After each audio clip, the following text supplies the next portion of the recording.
අම්මෝ ෆිලර්ස් කරලා මගේ මූණට ෆේක් ලුක් එකක් එයිද?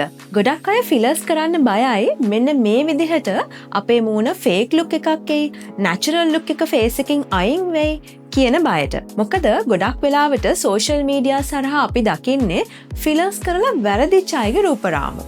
එහෙම නැත්නම් ෆිලර් එකක් ඩිසෝල්ව් කරන්න ගිහිල්ලා ඒ එන රියැක්ෂන් එකේ රූපරාමු.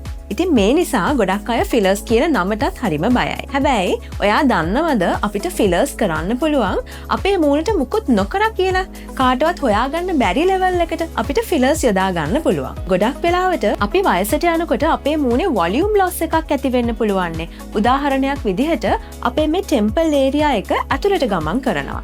ඒත් එක්කම ඇස් යට ගිලුණු ස්වභාවයක් ගන්නවා. කම්මුල් වල තියෙන පිරිපුන් බව අඩු වෙනවා. නිකට චුට්ටක් කොට වෙන්න පටන් ගන්නවා.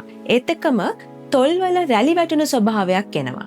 ඉතින් මේවා අපිට ලස්සනට පිරිපුන් කරලා පෙන්වන්න ෆිලර්ස් පාවිච්චි කරන්න පුළුවන්. ඒත් එක්කම ටිකක් තරුණ කෙනෙක්ට තමන්ගේ මූණේ තියෙන ෆීචර්ස් ටිකක් වැඩිපුර එන්හැන්ස් කරලා පෙන්වන්න ෆිලර්ස් පාවිච්චි කරන්න පුළුවන්.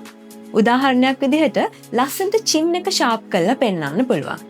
ජෝ ලයින් එක ෂාප් කරලා පෙන්වන්න පුළුවන්. ඉතින් මේ වගේ ෆිලර්ස් වලට බය වෙන්න ඕනි නැහැ. හරි විදිහට වෛද්‍ය නිරීක්ෂණයේ යටතේ මේ ෆිලර්ස් පාවිච්චි කරලා අපිට අපේ මූණ ලස්සන කරගන්න පුළුවන්. ඉතින් ඔයාට ෆිලර්ස් ගැන දැනගන්න තවත් අවශ්‍යයි නම් 360 ස්කින් ක්ලිනික් එකට ඇවිල්ලා අපේ ડોක්ටර් කෙනෙක්ව හම්බ වෙන්නත් පුළුවන්.